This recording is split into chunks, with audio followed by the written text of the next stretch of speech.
कुछ वजूहात थी, मैं आपके साथ कनेक्टेड नहीं रह सका और एक मेरे कान में इन्फेक्शन भी था, उसकी बहुत शदीद दर्द होती है और उस वजह से भी। दूसरा, मैंने एक वीडियो जो है वो बाकायदा उसको रिकॉर्ड किया और वो पेन की वजह से मैं उसको वो अपलोड भी नहीं कर पाया और वो काफ़ी ताख़ीर हो गई उसमें। मैं आप सबसे मादरत चाहता हूँ, कोशिश करूँगा अब चीज़ें रेगुलर चलें। कुछ थोड़ा सा मैं सिग्नल से भी दूर था, मुझे ख़बरें भी नहीं प्रॉपर मिल रही थी, तो अब मैंने तमाम ख़बरों का जायज़ा लिया है।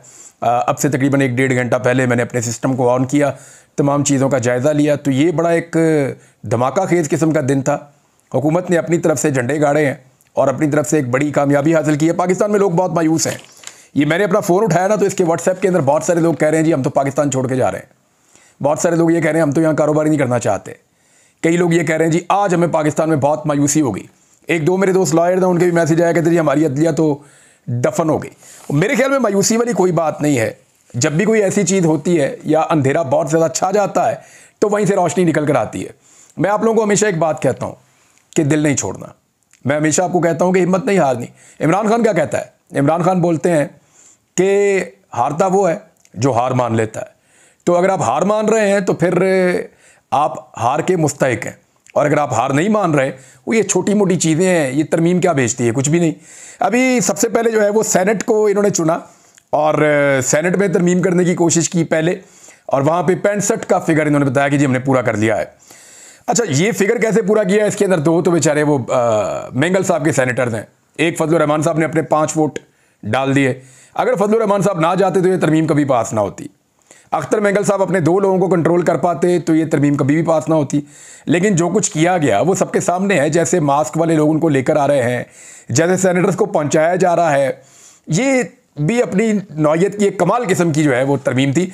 इसने निज़ाम को पूरी तरह नंगा किया। इस तरमीम के लिए लोगों को अगवा किया गया, लोगों को तशद्दुद किया गया, लोगों की बहुओं को, बेटियों को, बीवियों को, उनको अगवा किया गया, उनके ऊपर तशद्दुद किया गया, उन्हें जो है वो मजबूर किया गया, बच्चों को अगवा करके उन पर टॉर्चर किया गया प्लास के साथ। साहबजादा हामिद रज़ा बता रहे थे। तो ये जो कुछ भी हुआ ये इस मुल्क का रिकॉर्ड है और रिकॉर्ड का हिस्सा बन रहा है कि पाकिस्तान की ताकतवर अशराफिया अपनी नौकरियां और अपने इक़्तिदार को बचाने के लिए किस लेवल तक गिर जाते हैं। यानी अच्छी बात है ना, हमें पता चल रहा है। अब सोचें जरा एक लम्हे के लिए, क्या 3 साल पहले हमें पता था कि ये लोग अपनी नौकरी के लिए इस लेवल तक गिर जाते हैं? जब कोई कभी कहता था तो हम कहते थे नहीं नहीं यार ये झूठ बोल रहा है। नहीं पता था ना। कभी 3 साल पहले हमें पता था कि काजी फायद ईसा जैसा एक जज आएगा जो आके रिकॉर्ड पे रिकॉर्ड लगा देगा? नहीं पता था ना। अब हमें पता है। क्या 3 साल पहले हमें पता था कि जो पाकिस्तान की एस्टेब्लिशमेंट है वो सारा कुछ हम तो ये समझते थे पाकिस्तान के ही मफाद में करती है, लेकिन अब पता चल रहा है कि नहीं नहीं, अपना मफाद भी होता है, अशराफिया का अलग मफाद होता है। तो 3 साल पहले क्या हमें पता था कि पीपल्स पार्टी और नून लीग जो है वो अंदर से मिले हुए हैं, नूरा कुश्ती कर रहे हैं? नहीं पता था ना। अब हमें पता है। यानी बहुत सारी चीज़ें नंगी हो गई हैं। होने दें, जितने ज़्यादा इनके कपड़े उतरेंगे उतना गौर से हम इन्हें देख लेंगे, हमें पता चल जाएगा जनाब इनकी औकात क्या है और ये क्या बेचते हैं। बहरहाल इन्होंने बड़ी कामयाबी से अपने तौर पे एक आईनी तरमीम की है। उसके अंदर उन्होंने खेल क्या खेला वो मैं आपको बताता हूँ, लेकिन चंद चीज़ें अपने रिकॉर्ड पे आप रख लें और रिकॉर्ड का हिस्सा बनाएं, क्योंकि खेल अभी ख़त्म नहीं हुआ। इन्होंने खेल का नेक्स्ट राउंड शुरू कर दिया है अपनी तरफ से तरमीम करके। मैं बताता हूँ क्या होगा। सबसे पहले तो आप ज़हन में ये रखें कि ये असेंबली जाली है। तो क्या जाली असेंबली एक तरमीम कर सकती है? किसी वक्त भी जब ये इलेक्शन चैलेंज होगा और पता चलेगा कि सारे फॉर्म 47 जाली हैं, तो फिर उनकी की हुई तरमीम कहाँ जाएगी? इस तरमीम की कोई कानूनी और इखलाकी हैसियत नहीं है, क्योंकि असेंबली जाली है। मौलाना फजल रहमान अपने मुंह से कह रहे थे कि जाली असेंबली है, मैं क्यों इसके अंदर वोट डालूं और मैं नहीं इसका हिस्सा बनूंगा। इनको तो ये हक ही नहीं पहुंचता कि ये आईनी तरमीम करें। ये मौलाना फजल रहमान साहब अपने मुंह से कह रहे थे, उन्होंने बार बार कहा। लेकिन फिर उन्होंने, मैंने आपको पहले बताया था कि फजलुर रहमान साहब ना एक्चुअली फजलुर रहमान साहब स्टेटस को में कंफर्टेबल रहते हैं। मैंने आपको बहुत बताया था पहले भी। तो फजलुर रहमान साहब के जो बंदे जिनके बारे में कहा जा रहा था ना कि वो अगवा हो गए हैं, अब ये अब्दुल शकूर साहब के बारे में, तो वो मैंने थोड़ा सा इन्वेस्टिगेट किया। अगवा कोई नहीं हुए थे, वो अपनी मर्जी से अगवा हुए थे और वो एक प्रेशर बनाया गया था। इन्फॉर्मेशन मेरे पास पहुंची थी, मैंने इसको सबसे पहले ट्वीट करके बताया था, लेकिन उसके अंदर उनकी मर्जी शामिल थी और उनके बड़े मामलात हैं। तो फजलुर रहमान साहब से फिर वो वापस जाके मिल भी लिए थे। तो ये एक प्रेशर भी था फजलुर रहमान साहब पे, नहीं फजलुर रहमान साहब की जानिब से पब्लिक पे या पाकिस्तान तहरीक इंसाफ पे कि देखें जी ये वैसे भी पास करवा लेंगे तो मैं इसमें वोट डाल देता हूं। मैंने काला नाग कुचल दिया है, उसके दांत तोड़ दिए हैं। फजलुर रहमान साहब ये कह रहे हैं कि उन्होंने इस आईनी तरमीम में से बहुत सारा गंद निकाल दिया, तो ये बात ठीक है। देखें, जो बात ठीक है वो बात ठीक है। इस आईनी तरमीम के अंदर बहुत सारी ऐसी खुराफात थी जिनको फजलुर रहमान साहब ने निकाला, लेकिन इसी आईनी तरमीम में अदलिया को मुकम्मल तौर पे टुथलेस कर दिया गया है। वो जो काले नाग के दांत तोड़ने की बात कर रहे हैं ना, तो एक्चुअली अदलिया के दांत तोड़ दिए फजलुर रहमान साहब ने। यानी इस आईनी तरमीम में फजलुर रहमान साहब ने कुछ गलत चीजों को अगर निकाला तो दूसरी गलत चीजों के ऊपर मिठाई लपेट के अवाम को खिला दी, कालो शुगर कोटेड, कि जनाब ये आईनी तरमीम है, इसको अब आप माने, क्योंकि हमने जनाब बड़ी तको-दो के बात की। अच्छी बात यह है कि पाकिस्तान तहरीक इंसाफ इसका हिस्सा नहीं बनी। यह सबसे अच्छी बात कि इमरान खान साहब ने कहा जी मैं इस गुनाह कबीरा का हिस्सा नहीं बन रहा, I am not part of this. मैं इसका हिस्सा नहीं बनना चाहता, इसलिए कि तो असम्बली जाली है, इनका मैंडेट ही जाली है, इनके पास तो सादा अक्सरियत नहीं है, तो फिर यह कैसे मुमकिन है कि ये 2/3 अक्सरियत से आईनी तरमीम पास करवा रहे हो। अच्छा, कई जो MNAs है ना, वो इमरान खान साहब को पहले ही धोखा दे चुके थे। मैं आपको क्लियर कर देता हूं, कई MNAs ने इमरान खान साहब को धोखा दिया था, और उनकी ज़रूरत पड़ती है या नहीं पड़ती है एक अलग बात है, क्योंकि फजलुर रहमान साहब के 8 वोट वहां पे चले गए हैं। इस वक्त हुकूमत के पास 212 वोट हैं। पहले सेनेट में चले आ जाए, सेनेट में भी इमरान खान साहब के 3 सेनेटर धोखा दे चुके थे। एक खातून सेनेटर हैं, 2 मर्द हजरात हैं। ये इमरान खान साहब को धोखा दे चुके थे। इमरान खान साहब को 2 की शक्लें तो दिखा रहे हैं ना, एक खातून की दिखा रहे हैं डॉक्टर जरका की, और एक दिखा रहे हैं वो जो खैबर पख्तूनख्वा से फैसल, इनकी दिखा रहे हैं कि जनाब इन लोगों ने 2 नंबरी की है। तो ये 3 लोग मुबैना तौर पे कंप्रोमाइज हो गए थे पाकिस्तान तहरीक इंसाफ के सेनेट में। तो अब तो ये खातिर जमा रखें कि इनकी पाकिस्तान में कोई सियासत नहीं है, चाहे इन्होंने वोट डाला चाहे नहीं डाला। अब ये ना जिंदगी में दोबारा सेनेट में कभी इनको कोई पार्टी लेगी या इनको बनाएगी, खास तौर पे पाकिस्तान तहरीक इंसाफ तो नहीं बनाएगी। हालांकि इनको वादे किए गए, देखो ना फैसल वाडा भी तो सेनेटर बन गया, देखो ना मोहसिन नकवी भी तो सेनेटर बन गया, तो आपका पॉलिटिकल कैरियर कभी खत्म नहीं होगा, हम आपको फिर बनाएंगे। भाई जो पॉलिटिक्स करता ना इंसान, वो इज्जत के लिए करता है। अगर तो आपने पैसे कमाने के लिए की है तो ठीक है, फिर तो आपने खोला हुआ है बाजार, उसके अंदर बेचें अपने आप को, लेकिन एक्चुअली तो इज्जत कमाने के लिए करता है। तो इज्जत के लिए अब ये लोग तरसेंगे, ये जहां जाएंगे इज्जत के लिए तरसेंगे। इन्होंने वोट नहीं भी डाला ना, तो ये ब्लैकमेलिंग के लिए इस्तेमाल हुए हैं। मौलाना फजलुर रहमान साहब के 2 लोग और PTI के 3 लोग ये ब्लैकमेलिंग के लिए इस्तेमाल हुए हैं। मेंगल साहब ने बड़ी कोशिश की अपने बंदों को रोकने की कि जनाब मेरे बंदे रुक जाएं, दोनों बंदे गायब कर दिए गए, लाके दोबारा उनसे वोट ले लिए गए। तो इस तरह इन्होंने 65 का फिगर पूरा कर लिया है।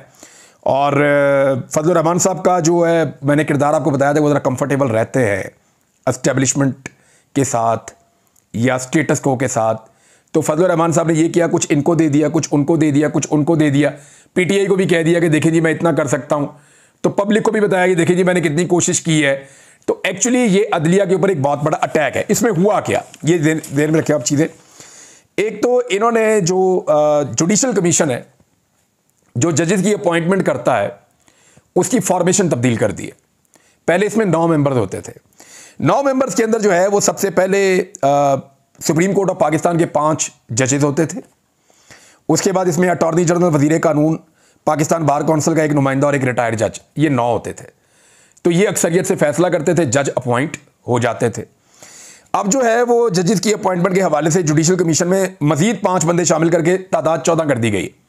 ये 5 बंदे जो हैं ये पार्लियामेंट से शामिल किए गए। इसमें 2 सेनेट के और 2 कौमी असम्बली के, 4 बंदे ये शामिल कर दिए। और इसके अलावा एक अकलियत का मेंबर भी शामिल कर दिया, और वो स्पीकर बताएगा जनाब कौन सा है। तो स्पीकर बताएगा, तो स्पीकर वही बताएगा ना जिस जमात का स्पीकर होगा, हुकूमत का ही होगा ना स्पीकर, तो हुकूमत का ही नाम लेगा। तो इस तरह हुकूमत ने अपनी बड़ी ताकत हासिल कर ली है यहां पे कि जजेस कुछ भी चाहें, जितना मर्जी मेरिट के ऊपर जाएं, अगर किसी ने जज बनना है तो उसको सियासी जमातों से बेहतरीन ताल्लुकात रखने पड़ेंगे। 3 सीनियर जजेस में से ही एक जो है वो चुना जाएगा और उसको बनाया जाएगा चीफ जस्टिस ऑफ पाकिस्तान। अगर तीसरे नंबर वाला इनकार करता है तो चौथे वाला तीसरे पे आके शामिल हो जाएगा, ये भी मुमकिन है। मुझे एक दोस्त ने कहा कि ये भी हो सकता है। तो अगर याया अफरीदी साहब ने कहा जी मैं नहीं बनता, तो फिर जस्टिस अमीनुद्दीन खान साहब बन जाएंगे। और कोई पता नहीं याया अफरीदी साहब बने तो होगा क्या, क्योंकि देखिए काजी फायद ईसा साहब जैसा जज नहीं मिलेगा। ये आप मेरे से लिख कर लें कि अगर काजी फायद ईसा साहब के करीब कोई जज पहुंच सकता था, तो बहुत सारे जो लोग रिपोर्टिंग करते हैं कोर्ट में या कि वो कहते हैं जस्टिस अमीनुद्दीन खान साहब के अंदर ये काबिलियत है कि वो काजी साहब के करीब पहुंच सकते थे, लेकिन काजी साहब का रिकॉर्ड नहीं टूट सकता। एक्चुअली जो बाकी 3 जजेज हैं टॉप के, जस्टिस मंसूर अली शाह, जस्टिस मुनीब अख्तर, इन दोनों को तो कभी भी नहीं बनाएगी हुकूमत, बहुत मुश्किल है। हाँ, मंसूर अली शाह साहब को अगर कोई बात कहीं पे आ जाए, क्योंकि वकला की तहरीक अभी चलनी है। एक बात आप जहन में रखिएगा कि जो लड़ाई पाकिस्तान तहरीक इंसाफ ने लड़ी है और बड़ी कामयाबी से बड़े लंबे अरसे तक लड़ी है, पहली मरतबा ऐसा हुआ कि मुक्तदरा के पसीने छूट गए हैं। इस आईनी तरमीम के लिए उन्होंने वो सारे हरबे इख्तियार किए जो दुश्मन मुल्क के साथ किए जाते हैं, वो सारे हरबे इख्तियार किए जो आप मकबूजा इलाके के अंदर करते हैं, वो सारा कुछ करना पड़ा इस आईनी तरमीम के लिए। तो ये इमरान खान की बहुत बड़ी कामयाबी है कि कुछ भी जमहूरी अंदाज में नहीं हो सका। और इमरान खान ने बिलावल का असल चेहरा भी इस कौम को दिखाया, असल चेहरा। यानी बिलावल अगर जिंदगी में कभी बोले ना कि वो जमहूरी है, तो आपने इस बात पे यकीन कर लें, क्योंकि बंदा रात को ये कहेगा ये दिन है तो आप मान लेंगे ठीक है दिन है, लेकिन बिलावल बोले कि मैं जमहूरी हूं तो इसको आप नहीं मानेंगे हम। उसकी वजह यह है कि बिलावल ने सरेआम धमकियां लगाई हैं, सरेआम धमकियां लगाई हैं। और सबसे ज्यादा जोर बिलावल किस चीज पे दे रहे थे? बिलावल भी और नवाज शरीफ भी, ये दोनों लोग सबसे ज्यादा जोर मिलिट्री कोर्ट्स पे दे रहे थे ताकि इमरान खान साहब को फिक्स कर सकें। बहरहाल आज हम जरा अदालत के ऊपर रहेंगे। ये लड़ाई जो है वो अब पाकिस्तान तहरीक इंसाफ के कैंप से निकलकर ये गले पड़ गई है अदलिया के। अब जो खास तौर पे नौजवान वकला है उनके अंदर बड़ी पहले ही बेचैनी थी। उन्हें लगता था कि उनकी जो सीनियर क़यादत है वो कुछ ना कुछ करके इस सारे मामले को रोक कर रखेगी और इतना बड़ा पाकिस्तान के अंदर खराबा नहीं होने देगी अदलिया में। अब अदलिया के तो तोड़ दिए गए दांत, सो मोटो नोटिस अदलिया ले नहीं सकती, तमाम जजेस जो है उनकी कारकर्दगी रिपोर्टें जो है पार्लियामेंट में बनेंगी। ये अमेरिका में अच्छा लगता है, उसकी एक वजह है। अमेरिका में इसलिए अच्छा लगता है कि वहां फॉर्म 47 के ऊपर कोई नहीं आता। वहां पे जो है वो एक सरकारी ऑफिसर बैठ के पार्लियामेंट नहीं चला रहा होता यूनिफॉर्म में। अमेरिका में ऐसा नहीं होता। पाकिस्तान में जो है वो रियल डेमोक्रेसी नहीं है। तो जिस मुल्क में जमहूरियत ही नहीं है, जहां पे औरतों और बच्चों को उठा के जो है वो आईनी तरमीम करवाई जा रही है, उस मुल्क के अंदर वो वाले कंप्रोमाइज पार्लियामेंटेरियंस वो करेंगे जजेस का एहतसाब। हद हो गई वैसे, जहां पे आधी पार्लियामेंट के ऊपर अपने मुकदमे बने हुए हैं। खुद इन्होंने करप्शन की हुई है, लीडरशिप ने करप्शन की हुई है, अपने सवालों के जवाब आज तक नहीं दे सके कि पैसा कहां से कमाया, मनी ट्रेल नहीं दे सके। वो लोग अब जिनके केसेस जजों के पास चलने चाहिए, अब जजों की कारकर्दगी का जायजा वो लोग लेंगे। यानी उल्टी गंगा इस मुल्क में अब बहेगी। और ये फजलुर रहमान साहब ने इसके अंदर रोल प्ले किया। फजलुर रहमान साहब ने, देखें, जहां नेगेटिव है वहां थोड़ा पॉजिटिव भी है। नेगेटिव तो फजलुर रहमान साहब का यही है ना कि उन्होंने अदलिया के दांत तोड़ दिए और कुछ चीज़ें ऐसी की जो मुल्क के अंदर बेहतर नहीं है। यानी अब आईनी बेंच बनाएंगे। यहां एक और सवाल पैदा होता है, आईनी बेंच बन जाता है 5 जजों का, फर्ज करें वो 5 जजेस एक फैसला देते हैं एक खास मसले के ऊपर, लेकिन उनसे पहले 10 सुप्रीम कोर्ट के जजेस ने उसी मसले पे फैसला दिया हो, तो फिर तो सुपरसीड हो जाएगा जो 10 जजेस का फैसला है। ये तरामीम बड़ी कमजोर है। मुझे अभी भी ऐसा लगता है कि मामला अल्टीमेटली अदालत में जाएगा। और अगर यह मामला सुप्रीम कोर्ट ऑफ पाकिस्तान में चला गया काजी फायज ईसा साहब के जाने के बाद और इसके ऊपर फुल कोर्ट बन गया, तो इस तरमीम का इन्ना लिल्लाहि व इन्ना इलैहि राजिऊन हो जाएगा। मैं आपको यह बता रहा हूं अभी कि बहुत मुमकिन है कि यह लड़ाई चली जाए अदलिया में, और अदलिया में जो भी चीफ जस्टिस हो वो अगर फुल कोर्ट बनाएगा तो यह तरमीम जो है वो कलदम हो जाएगी और एक नया बहरान इस मुल्क में शुरू हो जाएगा। वकला तहरीक होती है या नहीं होती, क्योंकि देखें वकीलों की बहुत बड़ी तादाद में यह बात एक दफा नहीं कई बार कही है। वकला बार बार यह कहते चले जा रहे हैं कि हम जस्टिस मंसूर अली शाह के अलावा किसी और को चीफ जस्टिस ऑफ पाकिस्तान नहीं मानेंगे। अब देखना यह है कि यह हुकूमत जस्टिस मंसूर अली शाह साहब का रास्ता कैसे रोकती है। क्या वकला दमादम मस्तकलंदर करते हैं या नहीं करते? अभी तक तो वकला ने कोई बहुत बड़ा काम नहीं किया। हाँ, एक चीज मुझे कहनी पड़ेगी कि पॉलिटिकली भी इस चीज को हैंडल किया जा सकता था और माहौल बना हुआ था। 4 और 5 तारीख को पाकिस्तान तहरीक इंसाफ की क़यादत ने जो किया, अपने कारकुनों को डी चौक में छोड़कर निकल लिए, वो एक ऐसा मौका था जहां पे ये तहरीक बहुत ताकत में आ सकती थी। पूरे मुल्क के अंदर इमरान खान साहब ने एक जाल बिछाया हुआ था एहतजाज का। उनका पूरा एक प्लान था जो इंतजार हुसैन पंजूता साहब दे रहे थे। वो पंजूता साहब भी गायब फिर उसके बाद से, आपको पता है। तो ये पूरा एक मंसूबा था इमरान खान साहब का कि हमने पब्लिक फोर्स के जरिए से, अवामी ताकत के जरिए से ये गैर आईनी तरमीम जो है इसका रास्ता रोकना है। इमरान खान साहब ने फैसला किया हुआ था। अब 4 और 5 तारीख को जिस बुज़दिली का मुजाहरा किया पाकिस्तान तहरीक इंसाफ की क़यादत ने, उसके बाद से लेकर अब तक पाकिस्तान तहरीक इंसाफ ने कोई एक भी काबिल ज़िक्र एहतजाज नहीं किया। यानी एहतजाज किया, ऐसा नहीं है कि कारकुन नहीं निकलते, कारकुन निकलते हैं, गिरफ्तारियां भी होती हैं, जेलों में भी जाते हैं, डंडे भी खा रहे हैं, मार भी खा रहे हैं, सड़कों पे एहतजाज भी कर रहे हैं। लेकिन वो जो एक मूव बन गई थी ना, वो जो एक मोमेंटम बन गया था, उस मोमेंटम को एक्चुअली कुर्बान कर दिया गया उस दिन, सिर्फ मेरे ख्याल में अपनी खैबर पख्तूनख्वा में एक हुकूमत बचाने के लिए। मुझे तो ऐसा लगता है। तो ये जो उस दिन का कंप्रोमाइज़ है वो एक बहुत बड़ी चीज़ है जिसने इमरान खान साहब के कॉज को डैमेज किया, और प्रैक्टिकली ये डैमेज इमरान खान साहब का कॉज उस दिन हो गया था। अब कौमी असेंबली में क्या होगा मैं आपको बता देता हूँ। देखें, हुकूमत के पास है जी 212, 8 इन्हें मिल जाएंगे फजलुर रहमान साहब के 220, 4 मजीद चाहिए, 3 इनके पास पहले हैं, एक औरंगजेब खिच्ची, एक चौधरी उस्मान और एक ज़हूर कुरैशी। ये तीनों वो लोग हैं जो आज़ाद हैसियत में है, इन्होंने बयान अल्फी जमा नहीं करवाया था पीटीआई को, तो हो गए 223। अब एक मेंबर चाहिए। अब एक मेंबर के लिए इनको 4 ऐसे लोग दस्तयाब हैं जिन्होंने अपना बयान अल्फी नहीं दिया हुआ, ये आज़ाद हैसियत में है। इन 4 के अंदर से किसी को भी ये उठा ले। मिसाल के तौर पे मुबारक ज़ेब को उठा सकते हैं, इलियास चौधरी को उठा सकते हैं, ब्रिगेडियर असलम घुम्मन को उठा सकते हैं, रियाज फटियाना को उठा सकते हैं। इन 4 में से किसी एक का भी वोट अगर इन्हें मिल जाता है तो ऐसी सूरत में आईनी तरमीम फिर भी हो जाएगी। लेकिन याद रखिएगा, एक बात आप सब ने अपने पल्ले बांध लेनी है कि ये जाली असम्बली है फॉर्म 47 के मुताबिक, और ये काजी फायद ईसा साहब की मेहरबानी से है।